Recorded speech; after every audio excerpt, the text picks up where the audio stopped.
Olá, eu sou Mariana Siqueira, sou oncologista clínica e eu estou aqui hoje com a doutora Rosângela Teixeira, hepatologista, doutor André Azevedo, radiologista intervencionista, doutor Daniel Barbosa, cirurgião, e nós vamos comentar sobre o novo guideline europeu que foi publicado no Journal of Pathology agora em fevereiro desse ano. E eu gostaria, fevereiro de 2025, eu gostaria de começar com a doutora Rosângela Teixeira dando o ponto de vista como hepatologista, o que ela achou do novo guideline. Obrigada, Mariana, pela pergunta. Prazer estar aqui com essa equipe multidisciplinar.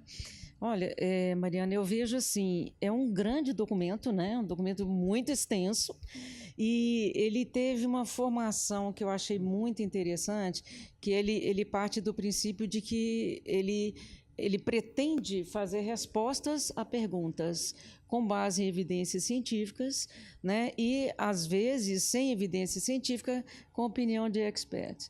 Então, assim, isso é importante porque o que a gente vê na clínica é exatamente que os pacientes são diferentes, né? E como a gente está lidando com duas doenças, nós estamos lidando, em mais de 90% dos casos, com pacientes com cirrose e pacientes com uma doença oncológica. Eu acho que a gente precisa ter esse balanço, né, entre como conduzir. E eu acho que isso foi muito, muito evidente nesse novo guideline aí. Então, ele tem uma sistematização que eu achei muito importante, muito interessante, muito acadêmica, né?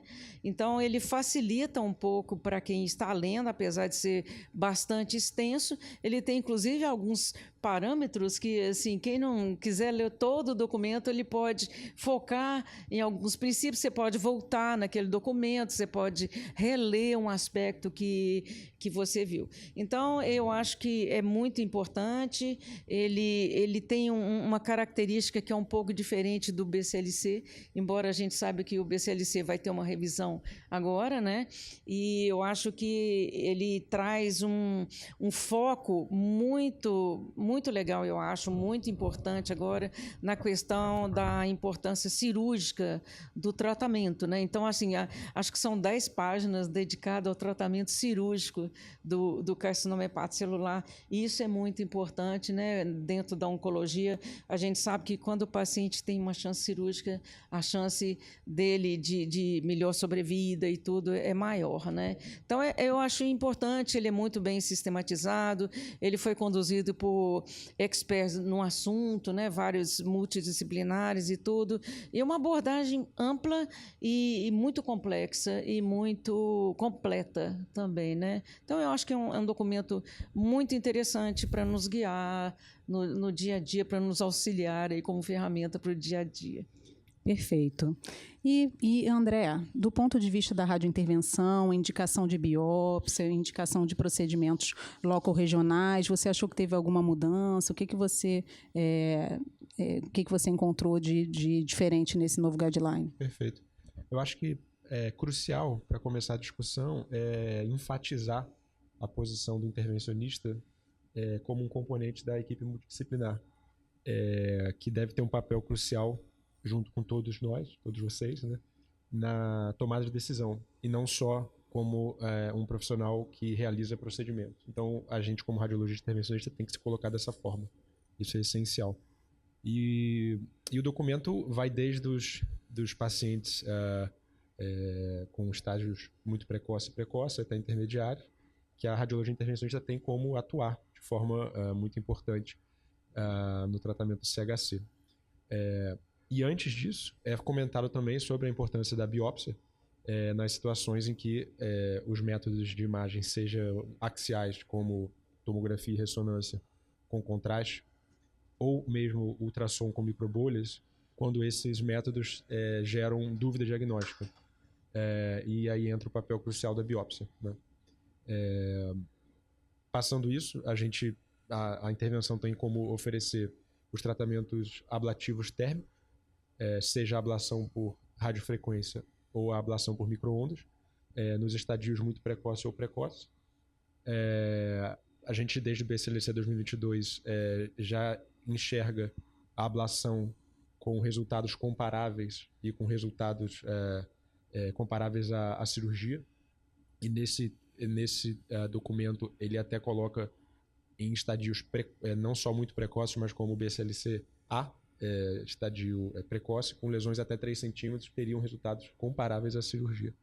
Então, a gente vê a importância da ablação como método minimamente invasivo naqueles pacientes que, por algum motivo, não tem condição cirúrgica, risco cirúrgico, ou mesmo por uma preferência pessoal.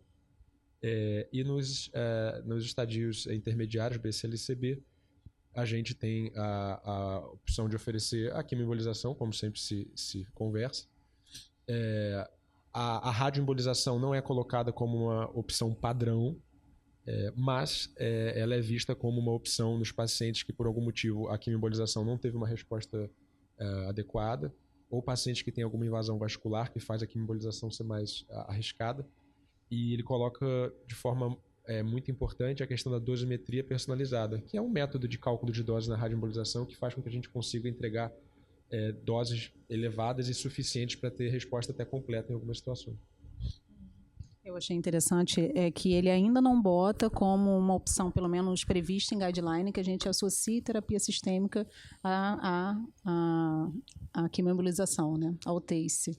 Ele comenta, mas ele, enfim, comenta os dados dos estudos clínicos, né, com TKI, principalmente com lenvatinib, que foi o único estudo clínico que a gente tem em aumento de sobrevida até agora, e a associação com imunoterapia, enfim, comenta que a gente ainda tem que aguardar resultados de sobrevida global, a gente só tem resultados preliminares de sobrevida livre de progressão, né? Eu acho que, Mariana, é muito interessante, assim, como a abordagem do carcinoma hepatocelular, ela está mudando, né? Então, antes a gente tinha um BCLC todo engessadinho, e agora não. A gente pode, igual, por exemplo, no seu caso, né? Hoje a gente tem a imunoterapia e as oligometástases, por exemplo, elas são foco da radiologia intervencionista, né? Então, é muito interessante isso. A gente vê, assim, o BCLC, ele tinha um padrão muito estático, né? E a gente vê agora como é que transitam os procedimentos nesses pacientes, de acordo com cada paciente, com cada condição da hepatopatia, com cada estadiamento da doença, né? Isso é fantástico, né? Isso é muito... Acho que a gente está amadurecendo com esses guidelines também, a gente está adquirindo experiência, né? E isso amplia muito o nosso horizonte de perspectiva terapêutica. Eu diria que um padrão estático, não só na estratificação inicial, antes do paciente ser submetido a qualquer tipo de procedimento, mas nas transições de um tipo de tratamento para outro. Então, hoje em dia, a gente enxerga que esse paciente ele pode ir e voltar, subir e descer de um lado para o outro, dependendo da resposta que ele tem. Então, é uma coisa mais fluida, né? E mais personalizada também, né? E, Daniel, como a doutora Rosângela comentou, o guideline é bem focado em terapia cirúrgica e transplante hepático também. Queria que você comentasse um pouquinho o que você viu de mais interessante.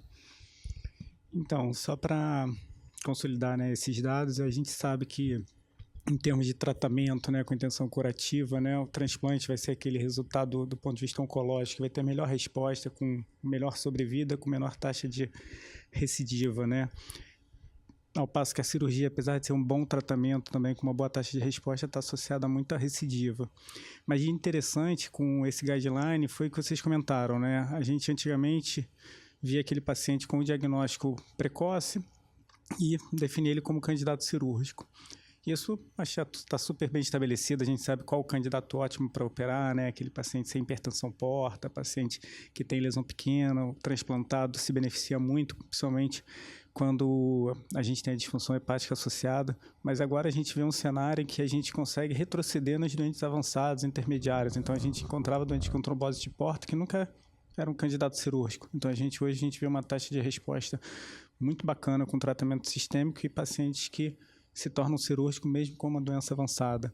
Ao passo até que a gente encontra cenário para a gente fazer esse tratamento cirúrgico nos doentes com metástases extrahepáticas, apesar também de só citar, não ser uma recomendação, mas a partir do momento que esse paciente seja discutido no cenário multidisciplinar e a gente consiga realmente documentar que esse paciente pode se beneficiar de uma intervenção cirúrgica, a gente pode fazer isso, né? A gente teve um caso recente em que um paciente tinha uma doença totalmente tratada com terapia sistêmica no fígado e estava progredindo exclusivamente a doença na adrenal.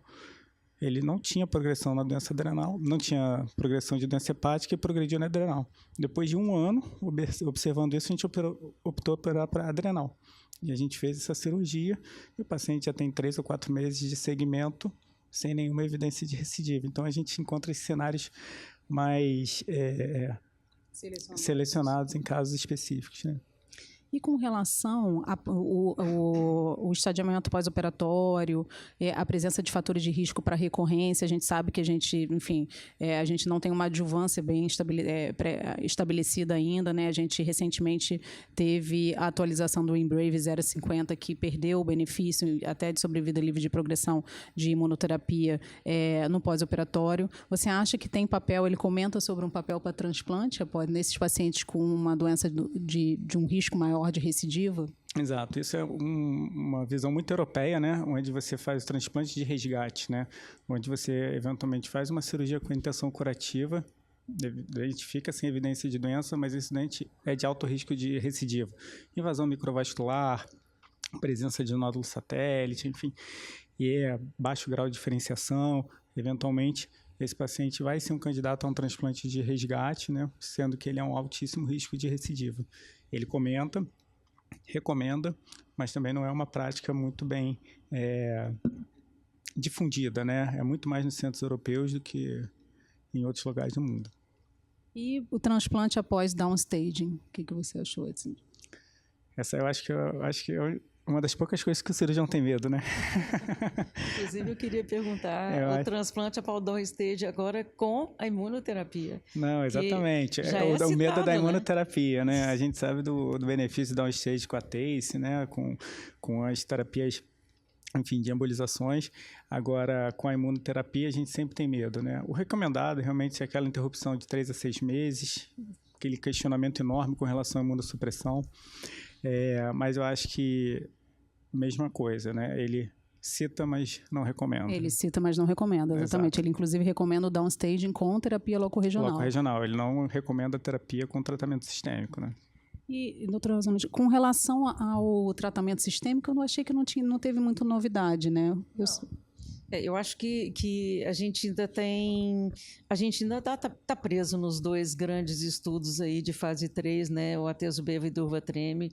Eu acho que assim, a gente continua nessa linha, vamos ver o que a gente vai ter, embora tenha outros estudos agora sendo citados e tudo, mas eu acho que, por enquanto, inclusive, assim, o foco maior tem sido nesses 2 estudos, né? E você é oncologista, o que você acha, Mariana, que você vê boas perspectivas da gente ter mais sobrevida livre de doença, mais sobrevida global? Como é que você está vendo esses... E tem vários estudos em andamento, né? Sim. Mas ainda estamos meio presos em 2 estudos apenas, né? Sim, com certeza. Eu acho que, assim, como oncologista, o que eu achei interessante do guideline, primeiro é que ele cita aqueles pacientes, obviamente, a gente ganhou aí um tempo, ganhou experiência, né, com tratamento sistêmico, né? E no próprio estudo, no próprio Embrave, no próprio Himalaia, eles permitiam que os pacientes, por exemplo, com oligoprogressão, fizessem um tratamento locorregional e continuasse o tratamento sistêmico. A gente não precisaria trocar de linha de tratamento só baseado no RECIST. E outra coisa interessante que ele comenta, inclusive no guideline, que é aqueles pacientes que estão derivando um benefício clínico do tratamento, mesmo com uma progressão radiológica, a gente poderia seguir esse tratamento sistêmico. Isso eu achei bem interessante ele comentar isso. E eu acho que realmente o presente, né, porque a gente já tem vários estudos em andamento, e o futuro próximo da terapia sistêmica vai ser a gente associar terapias, né? A gente fazer imunoterapia pré-transplante, a gente associar imunoterapia, eventualmente, com TACE, com terapias locorregionais, com radioterapia, e eu acho que vai ser dessa forma aí que a gente vai beneficiar mais os nossos pacientes, o maior número de pacientes. Eu acho que a gente ainda tem...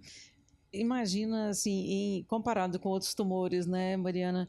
Porque a adjuvância e a neoadjuvância em carcinoma hepatocelular ainda estão deixando a desejar. E a gente queria muito que isso tivesse avançado. Mas a gente viu, inclusive, assim, o próprio guideline, ele fala, olha, nesse momento a gente ainda não tem evidência suficiente por conta do resultado do Embrave 050, que não foi assim aquele resultado que era esperado, né? Exatamente. Eu acho que, assim, na verdade, imunoterapia, assim, a não ser, obviamente, melanoma, imunoterapia e principalmente terapia antiangiogênica, a gente, mesmo em outros tumores, a gente não tem um grande benefício em doença micrometastática, entendeu? Eu achei interessante ele comentar essa questão do transplante nos pacientes de alto risco de recorrência. Eu acho que talvez esse seja um caminho para CHC, e não um caminho da gente tentar tratamento sistêmico, né?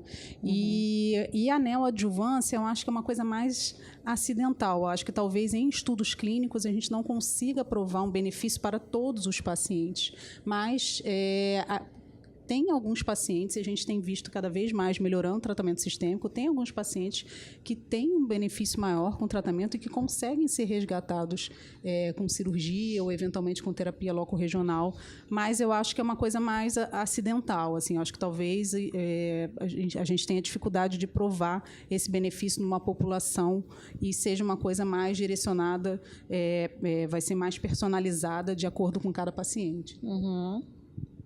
Ok. Acho que é isso, gente. Muito obrigada, muito prazer estar aqui com vocês hoje e queria agradecer a participação de todos. Mariana, obrigada. Prazer estar com vocês, gente. Obrigado a vocês, pessoal.